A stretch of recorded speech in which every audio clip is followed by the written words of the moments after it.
2025 is supposed to be the easiest year to master guitar, but if you ignore these 5 massive beginner mistakes, you are not going to progress fast enough to really learn guitar in 2025. So listen up, because these fixes are actually very simple and you will see the changes in just a week to almost immediately. And number 1 is the worst teaching philosophy for guitar that I've ever seen. Many teachers like to do this and it makes no sense to me, but they try to teach you chords such as open chords and even bar chords when you just start playing guitar.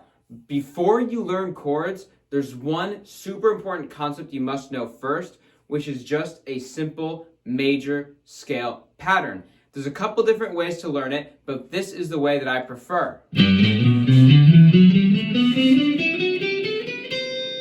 By doing this way, it's going to help set you up for learning scales later when you try to master guitar to be more efficient and navigate around the fretboard effortlessly to the point where you wish you had more frets and more strings. But that's not the important part as a beginner. What is so special about learning this scale first?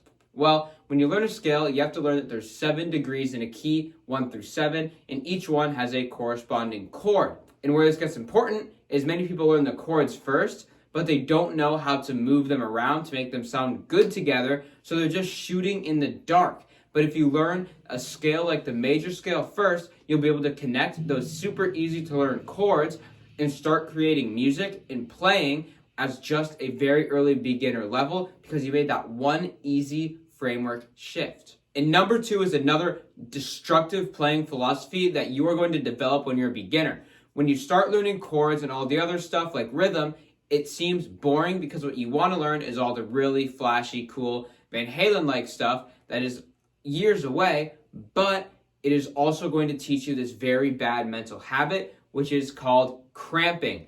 The worst thing you can do as a guitarist is cramp notes, and especially cramp them early on. If you listen to any super popular solo that's just glazed everywhere, like Hotel California, Comfortably Numb, they all start kind of slow like this.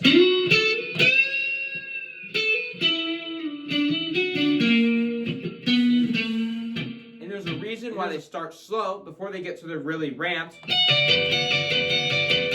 parts where notes just keep flying at you, and usually with hammer-ons, pull-offs, and bends and such.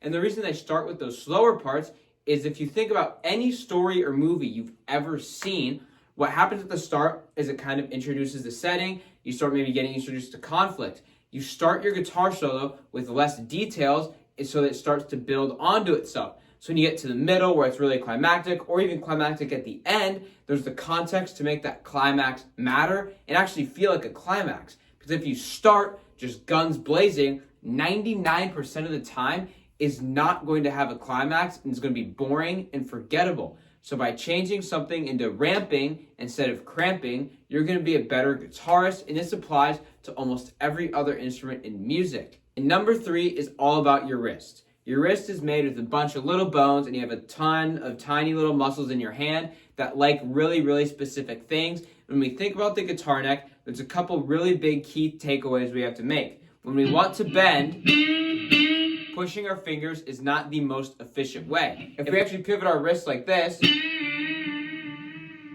the string will move easier and almost always have a more clear sound. And when you get a little more advanced and try to learn vibrato, it is going to be 100 times easier when you bend your wrist instead of pushing it. And the next thing to do with the anatomy of your hand is going to be where you position it on the fretboard. A common thing many beginners like to do is this hitchhiker thumb, and many other people will tell you to cut it out, and then you just fall into the habit of kind of having a lower hitchhiker thumb by your index finger, which isn't nearly as bad, but something you need to see very clearly demonstrated is what is the difference between my stretch when I have my thumb right here and my thumb right here. I can almost stretch the distance of 2 more frets, which is going to make everything easier to bounce around. Although when you go over here, it is less comfortable. So when you're playing things that are more closer together, you actually is a good idea to keep your thumb right here, as that will be the most comfortable for your hand. When you're getting into more stretchier stuff, especially with hammer-ons and pull-offs, by having your thumb in line with your middle finger, you'll be able to maximize your stretch, which for a short amount of time will actually feel good on your hand before it kind of starts to wear down. So the key takeaway is to be aware of your wrist and thumb positioning at all times, because there's many little things you can do while you're playing that are going to have a big impact as you build habits as a beginner. And of course, to learn guitar in 2025, you cannot be making these silly mistakes with your wrist when there's videos just like these helping you out.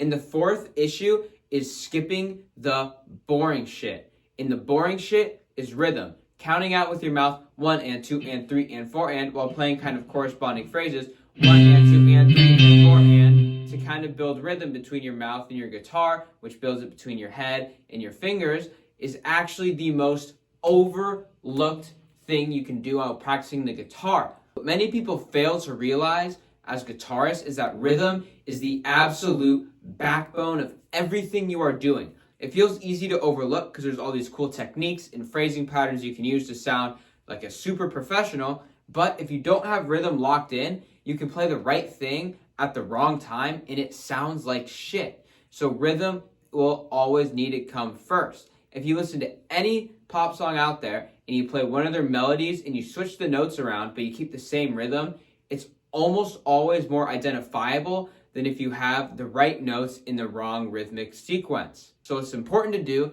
is to practice by using your mouth and guitar as a metronome. So if you're counting out doubles, you play phrases within those doubles, and then move on to 16th notes and etc. And the earlier you are as a beginner, the more important this is to start doing now, because it's going to start building your habits. So as you learn guitar in 2025, you are actually going to have the right habits and you're going to exponentially increase and be super, super good by the end of the year.